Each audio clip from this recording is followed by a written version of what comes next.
वसुराजा की कथा। वसुराजा की कथा। कथा संसार के बंधु और देवों द्वारा पूज्य श्री जिनेंद्र को नमस्कार कर झूठ बोलने से नष्ट होने वाले वसुराजा का चरित्र मैं लिखता हूँ। स्वस्तिकावती नाम की एक सुंदर नगरी थी। उसके राजा का नाम विश्वावसु था। विश्वावसु की रानी श्रीमती थी। उसके एक वसु नाम का पुत्र था। वहीं एक क्षीरकदम उपाध्याय रहता था। वह बड़ा सुचरित्र और सरल स्वभावी था। जिन भगवान का वह भक्त था और होम, शांति विधान आदि जैन क्रियाओं द्वारा गृहस्थों के लिए शांत सुखार्थ अनुष्ठान करना उसका काम था। उसकी स्त्री का नाम स्वस्तिमती था। उसके पर्वत नाम का एक पुत्र था। भाग्य से वह पापी और दुर्व्यसनी हुआ। कर्मों की कैसी विचित्र स्थिति है, जो पिता तो कितना धर्मात्मा और सरल, और उसका पुत्र दुराचारी। इसी समय एक विदेशी ब्राह्मण नारद, जो कि निर्भिमानी और सच्चा जिनभक्त था, क्षीरकदम के पास पढ़ने के लिए आया। राजकुमार वसु, पर्वत और नारद ये तीनों साथ पढ़ने लगे। वसु और नारद की बुद्धि अच्छी थी, सो वे तो थोड़े ही समय में अच्छे विद्वान हो गए। रहा पर्वत, सो एक तो उसकी बुद्धि ही खराब, उस पर पाप के उदय से उसे कुछ नहीं आता जाता था। अपने पुत्र की यह हालत देखकर उसको माता ने एक दिन अपने पति से गुस्सा होकर कहा, जान पड़ता है आप बाहर के लड़कों को तो अच्छी तरह पढ़ाते हैं, और खास अपने पुत्र पर आपका ध्यान नहीं है। उसे आप अच्छी तरह नहीं पढ़ाते, इसीलिए उसे इतने दिन तक पढ़ते रहने पर भी कुछ नहीं आया। क्षीरकदम ने कहा, इसमें मेरा कुछ दोष नहीं है, मैं तो सबके साथ एक ही सा श्रम करता हूँ। तुम्हारा पुत्र ही मूर्ख है, पापी है, वह कुछ समझता ही नहीं। बोलो, अब इसके लिए मैं क्या करूं?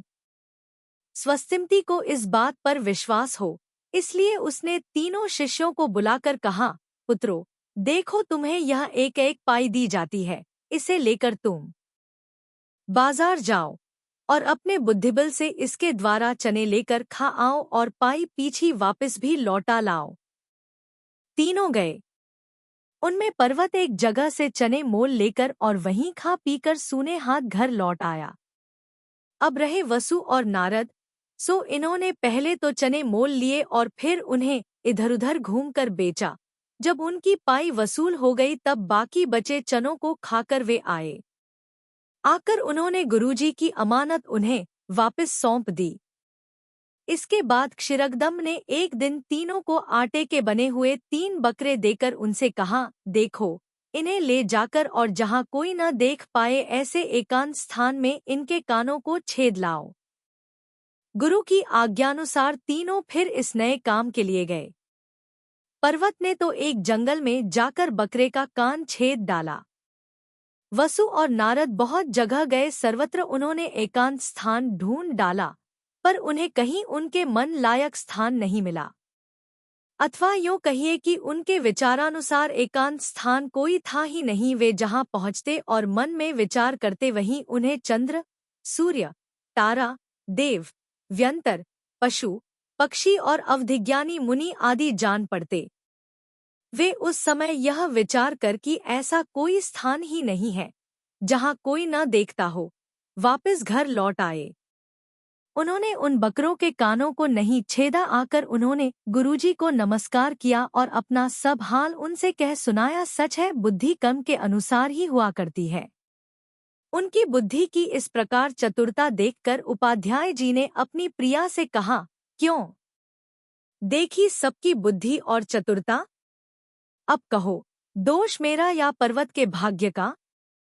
एक दिन की बात है कि वसु से कोई ऐसा अपराध बन गया जिससे उपाध्याय ने उसे बहुत मारा। उस समय स्वस्तिमती ने बीच में पड़कर वसु को बचा लिया। वसु ने अपनी बचाने वाली गुरुमाता से कहा, माता, तुमने मुझे बचाया, इससे मैं बड़ा उपकृत हुआ। कहो तुम्हें क्या चाहिए, वही लाकर मैं तुम्हें प्रदान करूंगा। स्वस्तिमती ने उत्तर में राजकुमार से कहा, पुत्र, इस समय तो मुझे कुछ आवश्यकता नहीं है, पर जब होगी तब मांगूंगी। तू मेरे इस वर को अभी अपने ही पास रख, एक दिन क्षीरकदम के मन में प्रकृति की शोभा देखने के लिए उत्कंठा हुई। वह अपने साथ तीनों शिष्यों को भी इसलिए ले गए कि उन्हें वहीं पाठ भी पढ़ा दूंगा। वह एक सुंदर बगीचे में पहुंचा। वहां कोई अच्छा पवित्र स्थान देखकर वह अपने शिष्यों को बृहदारण्य का पाठ पढ़ाने लगा। वहीं और दो रिद्धिधारी महामुनि स्वाध्याय कर रहे थे। उनमें से छोटे मुनि ने क्षीरकदम को पाठ पढ़ाते देखकर बड़े मुनिराज से कहा, प्रभो, देखिए कैसे पवित्र स्थान में उपाध्याय अपने शिष्यों को पढ़ा रहा है। गुरु ने कहा, अच्छा है, पर देखो इनमें से दो तो पुण्यात्मा हैं और वे स्वर्ग में जाएंगे और दो पाप के उदय से नरकों के दो ख सहेंगे। सच है, कर्मों के उदय से जीवों को सुख या दो ख भोगना ही पड़ता है। मुनि के वचन क्षीरकदम ने सुन लिए। वह अपने विद्यार्थियों को घर भेजकर मुनिराज के पास गया। उन्हें नमस्कार कर उसने पूछा, हे भगवान, हे जैन सिद्धांत के उत्तम विद्वान, कृपा कर मुझे कहिए कि हम में से कौन दो तो स्वर्ग जाकर सुखी होंगे और कौन दो नरक जाएंगे। काम के शत्रु मुनिराज ने क्षीरकदम से कहा, भव्य, स्वर्ग जाने वालों में एक तो तू जिनभक्त और दूसरा धर्मात्मा नारद है, और वसु तथा पर्वत पाप के उदय से नरक जाएंगे। क्षीरकदम मुनिराज को नमस्कार कर अपने घर आया। उसे इस बात का बड़ा दुख हुआ कि उसका पुत्र नरक में जाएगा, क्योंकि मुनियों का कहा अनंत काल में भी झूठा नहीं होता। एक दिन कोई ऐसा कारण दिख पड़ा जिससे वसु के पिता विश्वावसु अपना राजकाज वसु को सौंपकर आप साधु हो गए। राज्य अब वसु करने लगा। एक दिन वसु वन विहार के लिए उपवन में गया हुआ था। वहां उसने आकाश से लुढ़क कर गिरते हुए एक पक्षी को देखा। देखकर उसे आश्चर्य हुआ। उसने सोचा, पक्षी के लुढ़कते हुए गिरने का कोई कारण यहाँ अवश्य होना चाहिए। उसको शोध लगाने को जिधर से पक्षी गिरा था उधर ही लक्ष्य बांधकर उसने बाण छोड़ा। उसका लक्ष्य व्यर्थ न गया। यद्यपि उसे ये नहीं जान पड़ा कि क्या गिरा, पर इतना विश्वास हो गया कि उसके बाण के साथ ही कोई भारी वस्तु गिरी जरूर है। जिधर से किसी वस्तु के गिरने की आवाज उसे सुन पड़ी थी वह उधर ही गया, पर तब भी उसे कुछ नहीं दिखाई पड़ा। यह देख उसने उस भाग को हाथों से टटोलना शुरू किया। हस्तस्पर्श से उसे एक बहुत निर्मल खंभा, जो कि स्फटिकमणि का बना था, जान पड़ा। वसु राजा उसे गुप्त रीति से अपने महल पर ले आया। वसु ने उस खंभे के 4 पाये बनवाए और उन्हें अपने न्याय सिंहासन के लगवा दिए। उन पायों के लगने से सिंहासन ऐसा जान पड़ने लगा मानो वह आकाश में ठहरा हुआ हो। धूर्त वसु अब उसी पर बैठकर राज्य शासन करने लगा। उसने सब जगह यह प्रकट कर दिया कि राजा वसु बड़ा ही सत्यवादी है। उसकी सत्यता के प्रभाव से उसका न्याय सिंहासन आकाश में ठहरा हुआ है। इस प्रकार कपट की आड़ में वह सर्वसाधारण के बहुत ही आदर का पात्र हो गया। सच है, मायावी पुरुष संसार में क्या ठगाई नहीं करते। इधर सम्यक दृष्टि जिनभक्त क्षीरकदम संसार से विरक्त होकर तपस्वी हो गया और अपनी शक्ति के अनुसार तपस्या कर अंत में समाधिमरण द्वारा उसने स्वर्ग लाभ किया। पिता का उपाध्याय पद अब पर्वत को मिला। पर्वत को जितनी बुद्धि थी, जितना ज्ञान था, उसके अनुकूल वह पिता के विद्यार्थियों को पढ़ाने लगा। उसी वृत्ति के द्वारा उसका निर्वाह होता था। क्षीरकदम के साधु हुए बाद ही नारद भी वहां से कहीं अन्यत्र चल दिया। वर्षों तक नारद विदेशों में घूमा। घूमते फिरते वह फिर भी एक बार स्वस्तिपुरी की ओर आ निकला। वह अपने सहाध्यायी और गुरुपुत्र पर्वत से मिलने को गया। पर्वत उस समय अपने शिष्यों को पढ़ा रहा था। साधारण कुशल प्रश्न के बाद नारद वहीं बैठ गया और पर्वत का अध्यापन कार्य देखने लगा। प्रकरण कर्मकांड का था। वहां एक श्रुति थी, अजैर्यष्ट्व्यमिति। दुराग्रही पापी पर्वत ने उसका अर्थ किया कि अजैष्ठागय प्रयष्ट्व्यमिति, अर्थात बकरों की बलि देकर होम करना चाहिए। उसमें बाधा देकर नारद ने कहा, नहीं, इस श्रुति का यह अर्थ नहीं है। गुरुजी ने तो हमें इसका अर्थ बतलाया था कि अजैस्त्रिवार्षिकैर्धान्य प्रयष्टव्यम अर्थात 3 वर्ष के पुराने धान से जिसमें उत्पन्न होने की शक्ति न हो, होम करना चाहिए। पापी, तू यह क्या अनर्थ करता है जो उल्टा ही अर्थ कर दिया? उस पर पापी पर्वत ने दुराग्रह के वश हो यही कहा कि नहीं, तुम्हारा कहना सर्वथा मिथ्या है। असल में अज शब्द का अर्थ बकरा ही होता है और उसी से होम करना चाहिए। ठीक कहा है, जिसे दुर्गति में जाना होता है वही पुरुष जानकर भी ऐसा झूठ बोलता है। तब दोनों में सच्चा कौन है, इसके निर्णय के लिए उन्होंने राजा वसु को मध्यस्थ चुना। उन्होंने परस्पर में प्रतिज्ञा की कि जिसका कहना झूठ हो उसकी जबान काट दी जाए।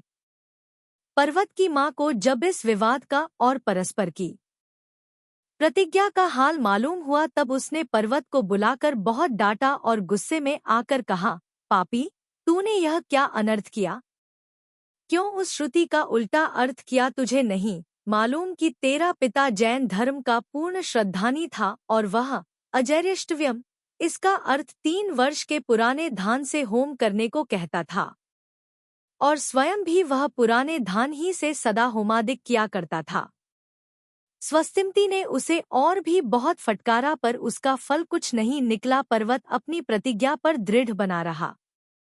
पुत्र का इस प्रकार दुराग्रह देखकर वह अधीर हो उठी। एक और पुत्र के अन्याय पक्ष का समर्थन होकर सत्य की हत्या होती है और दूसरी ओर पुत्र प्रेम उसे अपने कर्तव्य से विचलित करता है। अब वह क्या करे? पुत्र प्रेम में फंसकर सत्य की हत्या करे या उसकी रक्षा कर अपना कर्तव्य पालन करे? वह बड़े संकट में पड़ी। आखिर दोनों शक्तियों का युद्ध होकर पुत्र प्रेम ने विजय प्राप्त कर उसे अपने कर्तव्य पथ से गिरा दिया। सत्य की हत्या करने को उसे सन्नद्ध किया।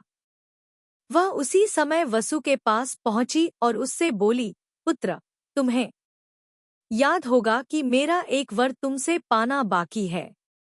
आज उसकी मुझे जरूरत पड़ी है, इसलिए अपनी प्रतिज्ञा का निर्वाह कर मुझे कृतार्थ करो। बात यह है, पर्वत और नारद का किसी विषय पर झगड़ा हो गया है। उसके निर्णय के लिए उन्होंने तुम्हें मध्यस्थ चुना है। इसलिए मैं तुम्हें कहने को आई हूं कि तुम पर्वत के पक्ष का समर्थन करना। सच है, जो स्वयं पापी होते हैं वे दूसरों को भी बना डालते हैं। जैसे सर्प स्वयं जहरीला होता है और जिसे काटता है उसे भी विषयुक्त कर देता है, पापियों का यह स्वभाव ही होता है। राजसभा लगी हुई थी। बड़े बड़े कर्मचारी यथास्थान बैठे हुए थे। राजा वसु भी एक बहुत सुंदर रत्नजड़े सिंहासन पर बैठा हुआ था। इतने में पर्वत और नारद अपना न्याय कराने के लिए राजसभा में आए। दोनों ने अपना अपना कथन सुनाकर अंत में किसका कहना सत्य है और गुरुजी ने अपने को अजैर्यष्टव्यम इसका क्या अर्थ समझाया था, इसका खुलासा करने का भार वसु पर छोड़ दिया। वसु उक्त वाक्य का ठीक अर्थ जानता था और यदि वह चाहता तो सत्य की रक्षा कर सकता था, पर उसे अपनी गुराणी जी के मांगे हुए वर ने सत्य मार्ग से ढकेलकर आग्रही और पक्षपाती बना दिया। मिथ्या आग्रह के वश हो उसने अपनी मान मर्यादा और प्रतिष्ठा की कुछ परवाह न कर नारद के विरुद्ध फैसला दिया। उसने कहा कि जो पर्वत कहता है वही सत्य है और गुरुजी ने हमें ऐसा ही समझाया था कि अजैर्यष्टव्यम इसका अर्थ बकरों को मारकर उनसे होम करना चाहिए। प्रकृति को उसका यह महा अन्याय सहन नहीं हुआ। उसका परिणाम यह हुआ कि राजा वसु जिस फटिक के सिंहासन पर बैठकर प्रतिदिन राजकार्य करता था और लोगों को यह कहा करता था कि मेरे सत्य के प्रभाव से मेरा सिंहासन आकाश में ठहरा हुआ है, वही सिंहासन वसु की असत्यता से टूट पड़ा और पृथ्वी में घुस गया। उसके साथ ही वसु भी पृथ्वी में जा धंसा। यह देख नारद ने उसे समझाया, महाराज, अब भी सत्य सत्य कह दीजिए। गुरुजी ने जैसा अर्थ कहा था वह प्रकट कर दीजिए। अभी कुछ नहीं गया। सत्यव्रत आपकी इस संकट से अवश्य रक्षा करेगा। कुक्ति में व्यर्थ अपने आत्मा को न ले जाइए। अपनी इस दुर्दशा पर भी वसु को दया नहीं आई। वह और जोश में आकर बोला, नहीं, जो पर्वत कहता है वही सत्य है। उसका इतना कहना था कि उसके पाप के उदय ने उसे पृथ्वी तल में पहुंचा दिया। वसु काल के सुपुर्द हुआ, मरकर वह 7वें नरक गया। सच है, जिनका हृदय दुष्ट और पापी होता है उनकी बुद्धि नष्ट हो जाती है, और पाप से बचना चाहते हैं उन्हें प्राणों पर कष्ट आने पर भी कभी झूठ न बोलना चाहिए। पर्वत की यह दुष्टता देखकर प्रजा के लोगों ने उसे गधे पर बैठाकर शहर से निकाल बाहर किया और नारद का बहुत आदर सत्कार किया। नारद अब वहीं रहने लगा। वह बड़ा बुद्धिमान और धर्मात्मा था। सब शास्त्रों में उसकी गति थी। वह वहां रहकर लोगों को धर्म का उपदेश दिया करता, भगवान की पूजा करता, पात्रों को दान देता। उसकी यह धर्मपरायणता देखकर वसु के बाद राज्य सिंहासन पर बैठने वाला राजा उस पर बहुत खुश हुआ। उस खुशी में उसने नारद को गिरितट नामक नगरी का राज्य भेंट में दे दिया। नारद ने बहुत समय तक उस राज्य का सुख भोगा। अंत में संसार से उदासीन होकर उसने जिंदीक्षा ग्रहण कर ली। मुनि होकर उसने जीवों को कल्याण के मार्ग में लगाया और तपस्या द्वारा पवित्र रत्नत्रय की आराधना कर आयु के अंत में वह सर्वार्थ सिद्धि गया, जो कि सर्वोत्तम सुख का स्थान है। सच है, जैन धर्म की कृपा से भव्य पुरुषों को क्या प्राप्त नहीं होता। निर्भिमानी नारद अपने धर्म पर बड़ा दृढ़ था। उसने समय समय पर और धर्म वालों के साथ शास्त्रार्थ में विजय प्राप्त कर जैन धर्म की खूब प्रभावना की। वह जिनशासन रूप महान समुद्र के बढ़ाने वाला चंद्रमा था। ब्राह्मण वंश का एक चमकता हुआ रत्न था। अपनी सत्यता के प्रभाव से उसने बहुत प्रसिद्धि प्राप्त कर ली थी।